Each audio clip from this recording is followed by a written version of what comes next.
triplo do valor, levando em consideração os 30 salários mínimos. Sabemos que na esfera federal são 60 salários mínimos, né? Que é uma outra situação que não regulamentou aqui, porque trouxe um problema específico sobre estados, municípios e Distrito Federal. Bom, os idosos, então, o artigo 12, serão considerados idosos, então, nessa situação, credores originários de qualquer espécie de precatório que contarem 60 anos de idade. Então, tem 60 anos de idade, é idoso para nova sistemática constitucional e, automaticamente, ele teria uma preferência na ordem dos pagamentos do precatório. No artigo 13, existe, eu não passei para vocês, mas eu vou deixar também disponível depois o e-mail, para quem quiser ter acesso a material, tá? Isso daí é importante, eu vou disponibilizar para vocês.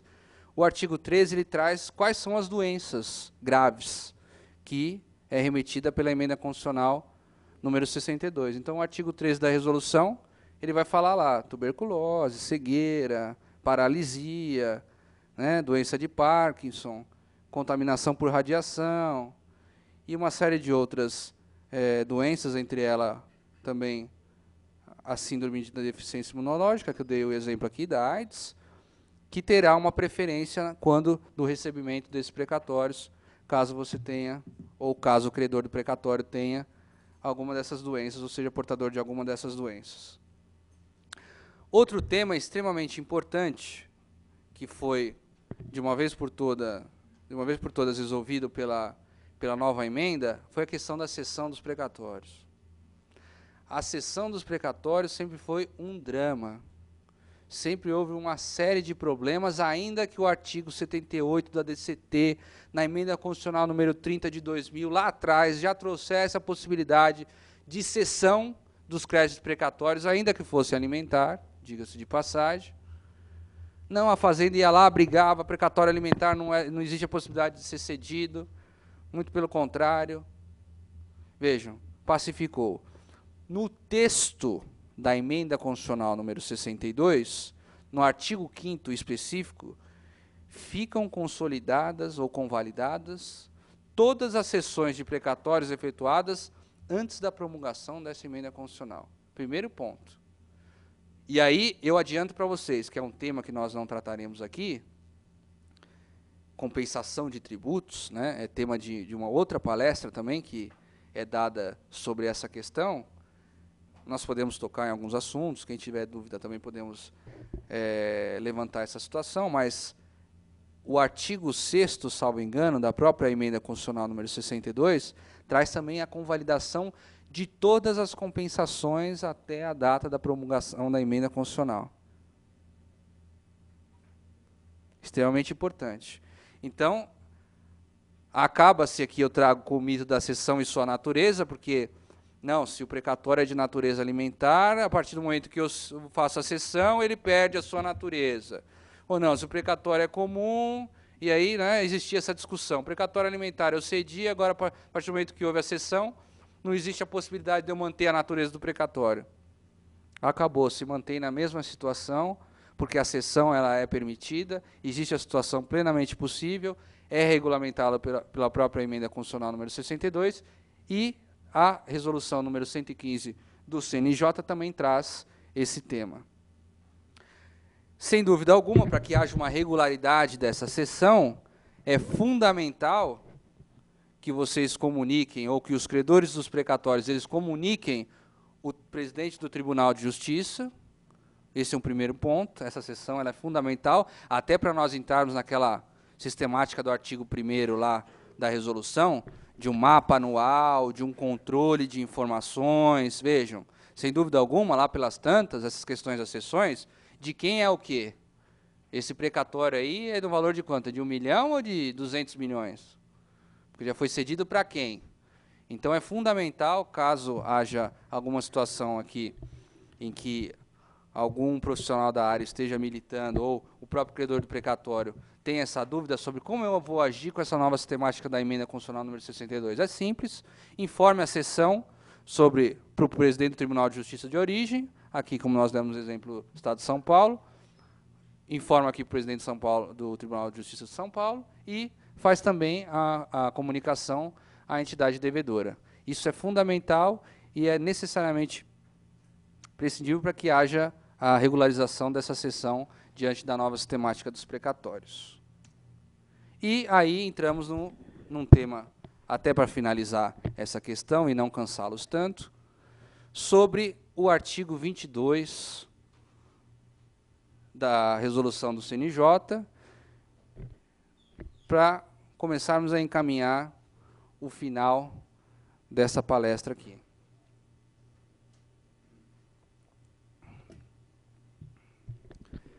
Vejam, o artigo 22 da resolução 115 do CNJ traz o seguinte: a entidade devedora que optar pelo regime especial anual promoverá depósito até dezembro de 2010, correspondente ao total de mora atualizada, dividido pelo número de anos necessários à liquidação, que poderá ser até de 15 anos. O parágrafo 1º, tema em que o governador do estado do Pará já ajuizou uma ação direta de inconstitucionalidade, já obteve uma liminar, e o governo do estado do Paraná também está tentando viabilizar uma situação, porque o que ocorre aqui?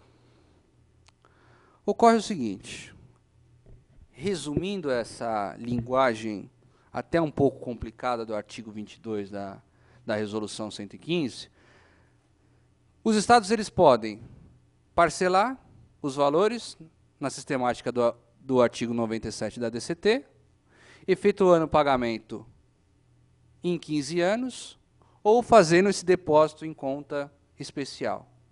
Pois bem, entendem os estados, ou alguns dos estados, que esse depósito em conta especial, se eu não adotei a sistemática do pagamento no final do ano de uma parcela, ou seja, se eu não dividir a minha dívida dos precatórios em 15 anos, eu posso lá efetivar os pagamentos desde que eu esteja, por exemplo, no estado de São Paulo. O estado de São Paulo é obrigado a efetuar o pagamento de 2% da receita corrente líquida,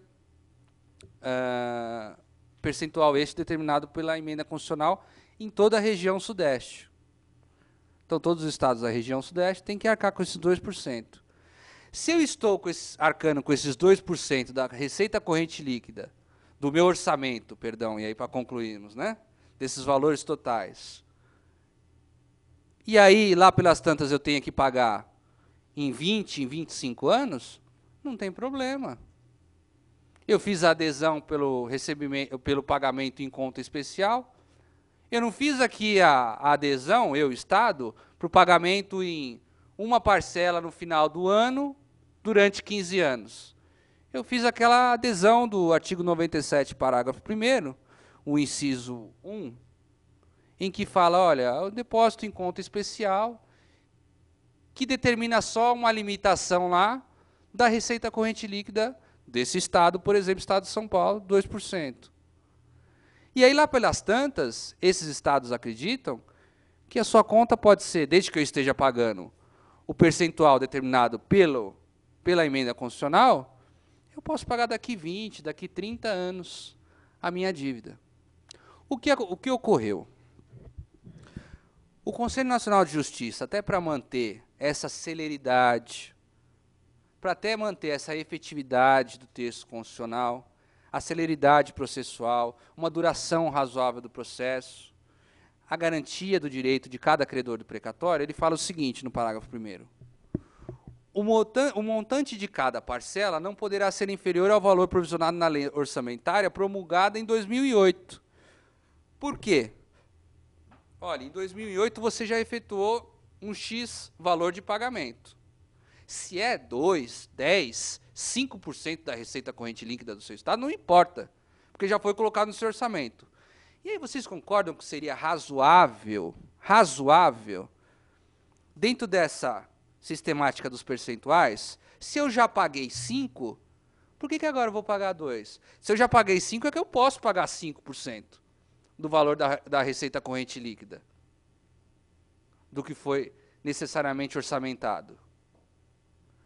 Mas aí o Estado fala assim, não, Eu paguei, de fato, lá pelas tantas 5%, 2%, 1%, e agora vou ter que correr atrás para pagar 2%. Mas aqueles estados até que pagaram mais, não. Eu não vou continuar pagando o valor que eu pagava na lei orçamentária promulgada em 2008. Eu quero pagar o que a Constituição determina. Vejam, nós estamos falando aqui de uma lei orçamentária, de um determinado ente devedor, que foi promulgada em 2008, 3 anos atrás. Por óbvio que existe a possibilidade de um Estado arcar com os valores que foram orçamentados no ano de 2008, há 3 anos atrás, sendo esse orçamento 2, 5, 4% da receita corrente líquida. Até por uma questão lógica e moral. Moralidade administrativa, gente. Eu vou arcar com as despesas e vou pagar os precatórios o quanto antes. Porque um dia eu já paguei até mais hoje do que determina a Constituição.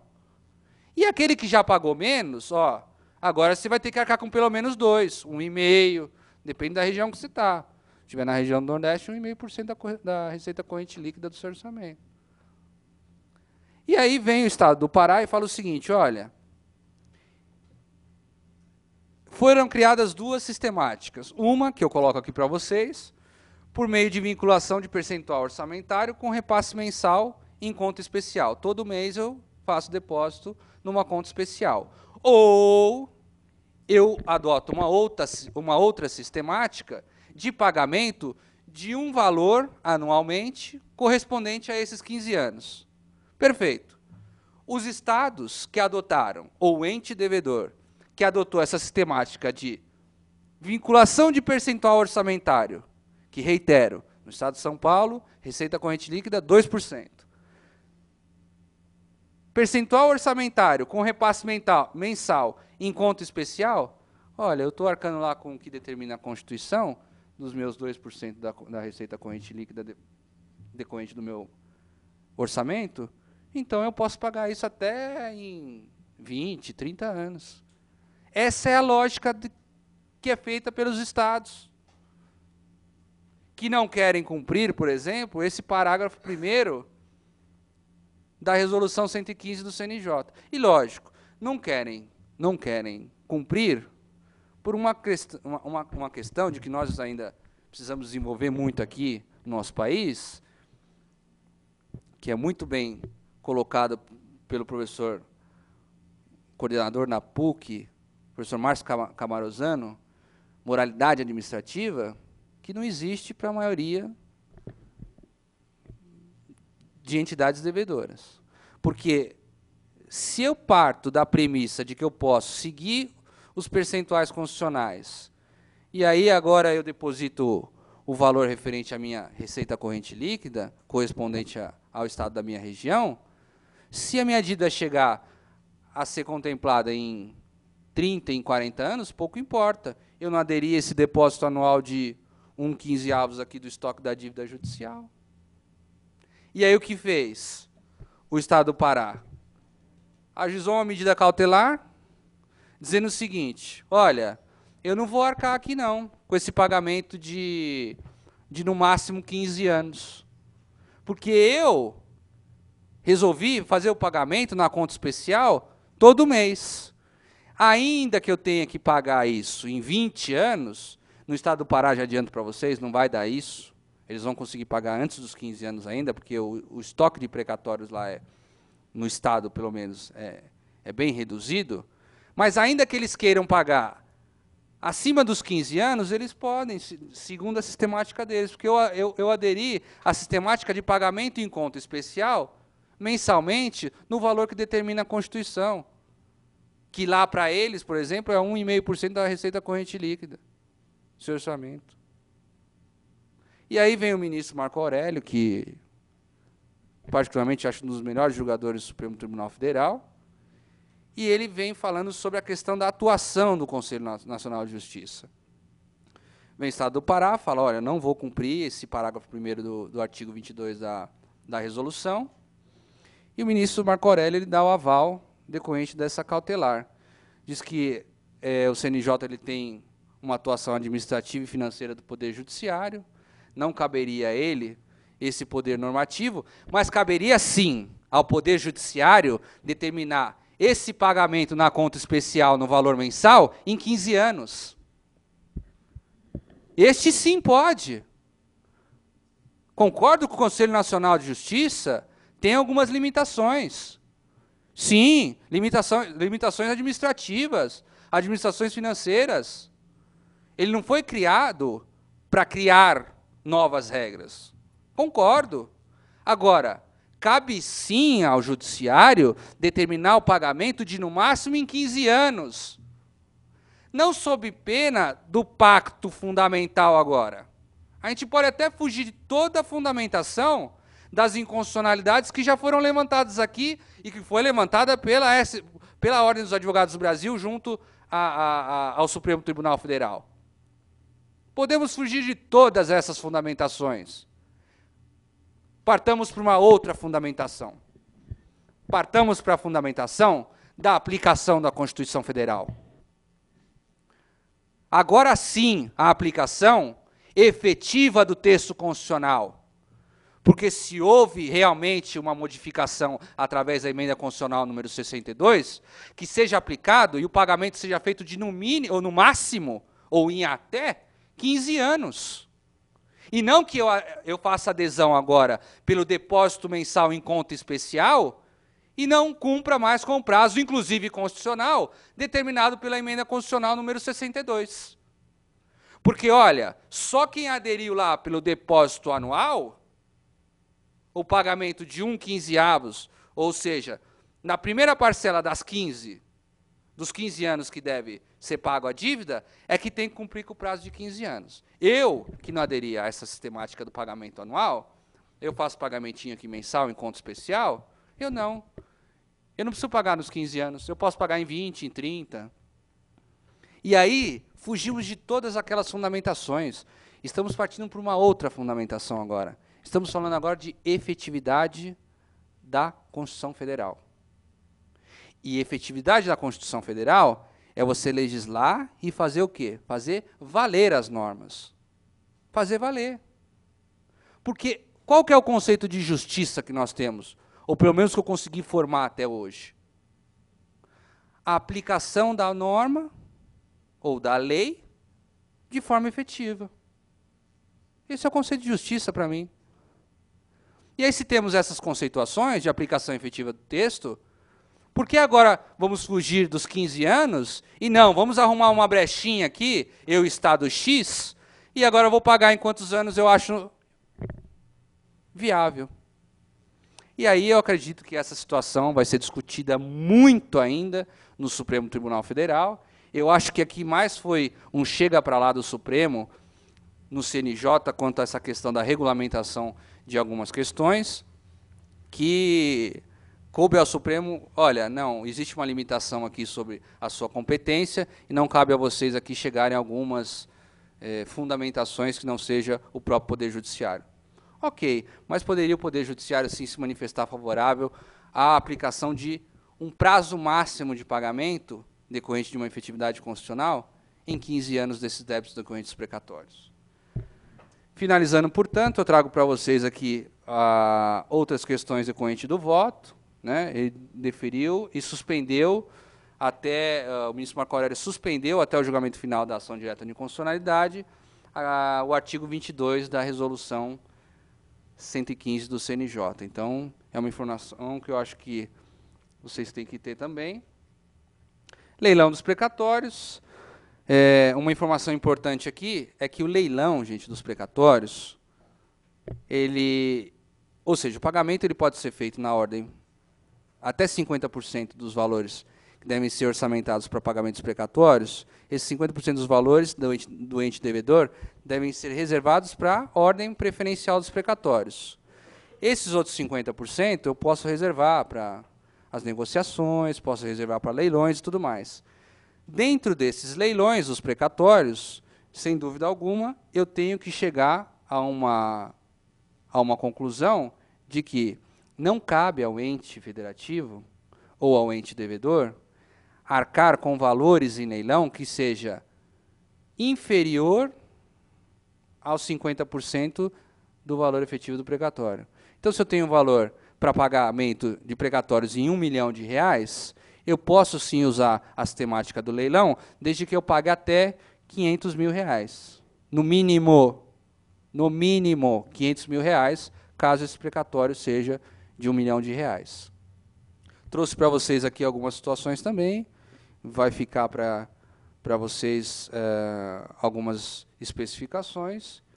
E existe também um tema importante, que é aqueles recursos financeiros que foram depositados anteriormente à emenda constitucional número 62. O que fazer? Tem ente devedor que já depositou, hein, gente? Não sabe o que fazer. Olha que maravilha isso. Vamos pagar, né?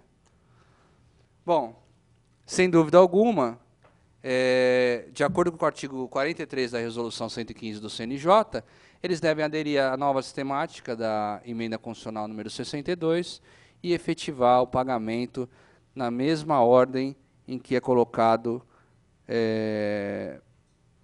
pela emenda de 2009 e pela resolução número 115 do CNJ. Não obstante tudo isso, existe ainda a possibilidade daqueles acordos diretos, existe ainda, fora leilão, fora a ordem cronológica, ou a ordem preferencial do pagamento dos precatórios, existe a possibilidade, inclusive, dos tribunais, eles incentivarem formações de câmaras para conciliação de pagamentos de precatórios. Isso existe e está devidamente regulamentado.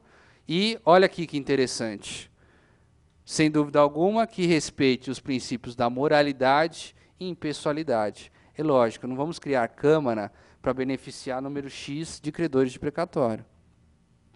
Nem precisava estar aqui no artigo 30 da resolução, porque nós temos já o princípio da moralidade e o princípio da impessoalidade no próprio artigo 37 da Constituição Federal. Pois bem, ainda que não haja necessidade de estar aqui, reiteraram, e eu acho interessante também essa nova sistemática, desde que haja, sem dúvida alguma, essa homologação de acordos diretos através de uma existência de lei própria, né, que viabilize toda essa sistemática do pagamento dos precatórios. Facultando, sem dúvida alguma, os tribunais um juízo auxiliar na conciliação dos precatórios. Com isso, gente, eu fecho essa palestra, agradecendo de uma forma imensa a participação de todos aqui, agradecendo, sem dúvida alguma, todos que estão hoje viabilizando essa possibilidade de encontro de informações, de divisão de informações. Parabenizo a mesa, parabenizo todos os presentes e, sem dúvida alguma, ao Departamento de Cultura e à presidência da Ordem dos Advogados do Brasil. Muito obrigado a todos.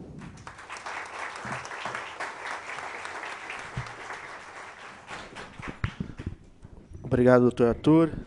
Antes de franquear a palavra ao público, eu gostaria de passar às mãos de Vossa Excelência uma placa e um certificado pela palestra que o senhor proferiu hoje aqui.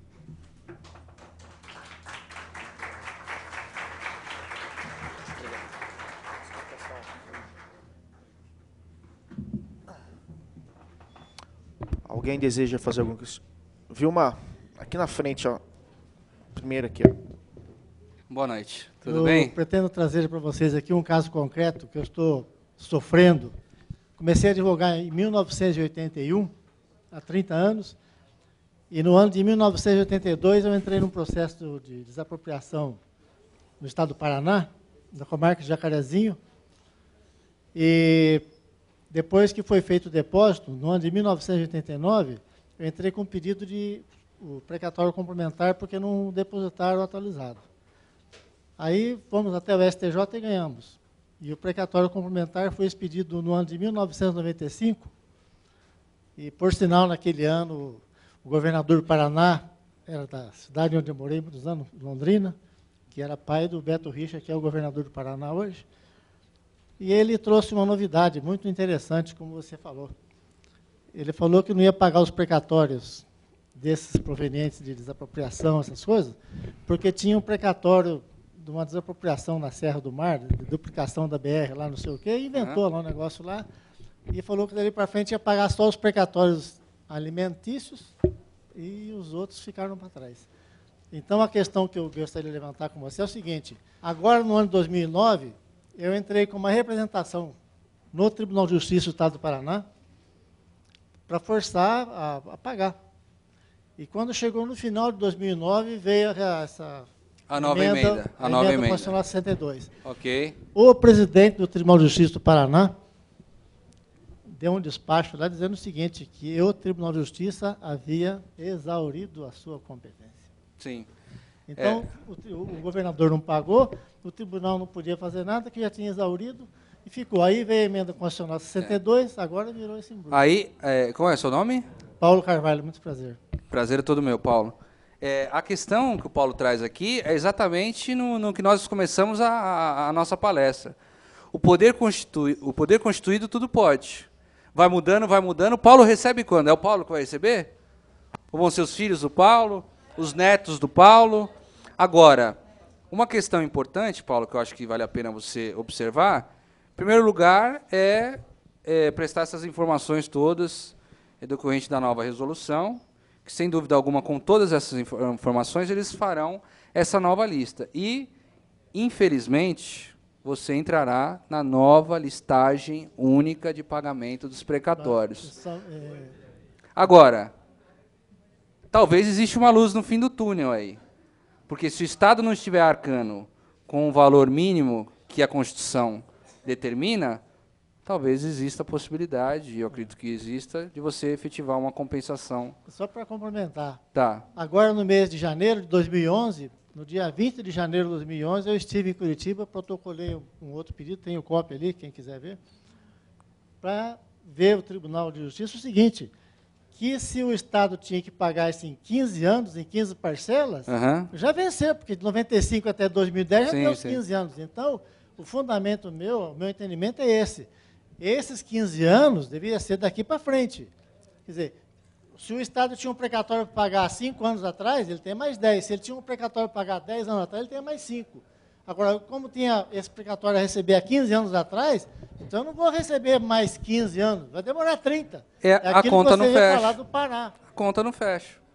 Doutor, muito obrigado. Obrigado a você pela presença. Boa noite a todos. Meu nome é Felipe, eu sou acadêmico de Direito do 5º ano. Eu tenho 3 perguntas a fazer. Vinícius? Felipe. Felipe, desculpa. A minha primeira pergunta é em relação aos requisitórios de pequeno valor. Como ficaria após a promulgação da emenda constitucional 62? A segunda pergunta é em relação